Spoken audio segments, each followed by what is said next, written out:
Bom dia, me chamo Michael Anthony Mendes, sou aluno do 6º período de Engenharia Nuclear, bolsista de Iniciação Científica PIBIC e sou orientado pelo professor Sujian e pela doutoranda Beatriz Machado dos Santos. O meu projeto que vou apresentar hoje será sobre o estudo da convecção natural em uma cavidade anular horizontal porosa com aquecimento diferenciado. A convecção natural em cavidades porosas é de grande importância para aplicações industriais e de engenharia, tais como o armazenamento a seco de combustíveis nucleares irradiados, que é uma tecnologia comprovadamente segura e que já é implementada pela eletronuclear para armazenar os combustíveis usados de Angra 1 e Angra 2, como demonstrado na figura. A convecção é um processo de transferência de calor que se propaga através do transporte de matéria, ou seja, quando há diferenças de densidade no fluido devido a um gradiente de temperatura. Esse transporte de matéria, decorrente da movimentação do fluido relativo à superfície, pode ocorrer de forma natural, caracterizando a convecção natural, ou de maneira forçada. Esse trabalho, por sua vez, tem como objetivo realizar uma análise da convecção natural em uma cavidade anular horizontal que contém meio poroso, aquecimento diferencial e isso em regime estacionário, utilizando o método híbrido analítico numérico da transformada integral generalizada, a qual foi implementada pelo software de matemática 12.0. Consideramos, assim, a convecção natural bidimensional em regime estacionário, num setor anular delimitado pela superfície de raio interno RI e externo RO, e os ângulos θ1 e θ2. A cavidade, por si, é preenchida por um meio poroso isotrópico, homogêneo e saturado, com um fluido incompressível. As paredes interna e externas são mantidas a temperatura constante e uniforme, TI e TO, respectivamente.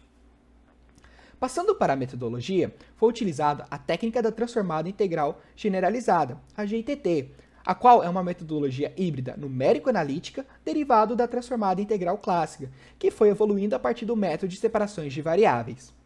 A GITT ela possui um desempenho computacional muito eficiente, oferecendo um bom controle de precisão, e dessa forma tem sido aplicado em diversos problemas não transformáveis, como problemas de difusão-convecção, com a presença de termos não lineares nas condições de contorno. Essas são as equações governantes generalizadas para o regime estacionário, onde Kazão é a permeabilidade, Mi é a viscosidade dinâmica, Beta o coeficiente de expansão térmica, Ρ0 a densidade, T0 a temperatura de referência, Cp o calor específico, Kzinho a condutividade térmica e Q3' a taxa volumétrica de geração de calor.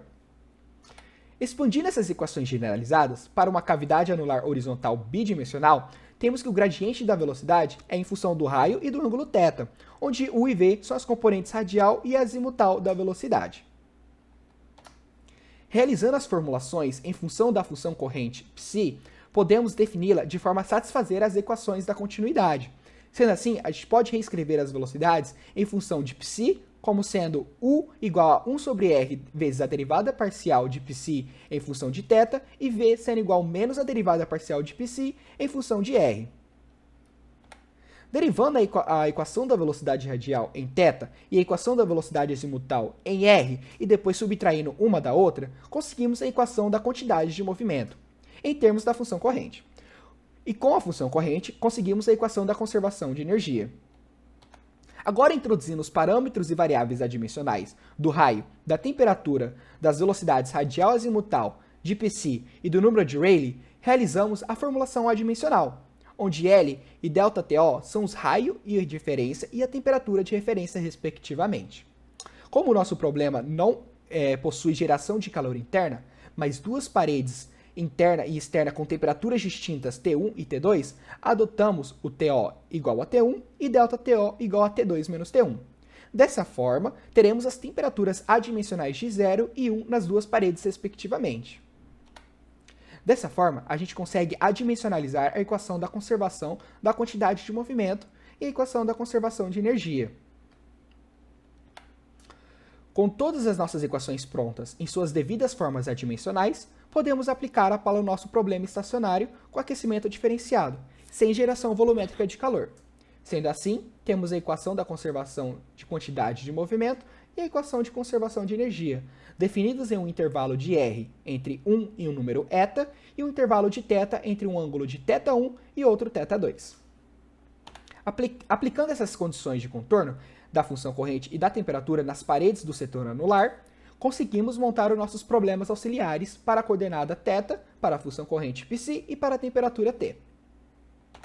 Agora as autosfunções, elas são dadas por QI θ vai ser igual a raiz quadrada de 2 sobre θf vezes o seno de μi vezes θ, em que μi é igual a πi sobre θf. E θf sendo definido como θ2 menos θ1. As autofunções de γn em função de θ são dadas por raiz quadrada de 2 sobre θf vezes o cosseno de λn vezes θ, onde λn é igual a πn vezes n menos 1 dividido por θf. E λ1, por sua vez, vai ser igual a 0, e γ, quando n é igual a 1, vai ser igual a raiz de 1 sobre θf. Definidas nossas autofunções, agora a gente pode montar o par de transformada integral para a função corrente e para a temperatura. Aplicando a g e tt, transformamos a equação da conservação da quantidade de movimento na direção θ, sendo operada por essa integral de que θ com suas fórmulas inversas, obtendo essa seguinte equação. A seguir, vamos operar a equação da conservação de energia pela integral de γθ, com as fórmulas inversas, e adquirimos essa equação. Agora, as condições de contorno transformadas, podemos definir nossos coeficientes. Os coeficientes, por sua vez, são dados por essas seguintes integrais. Agora, com as transformações, as condições de contornos e os coeficientes, podemos achar a solução pelo método das diferenças finitas. Agora, partindo para os resultados, realizamos uma análise de convergência da distribuição da temperatura e da distribuição da função corrente, para um eta igual a 2 e um θf igual a π. Nota-se que, para fins computacionais, as expansões dos altos valores foram truncados a um valor de ordem finita igual a n.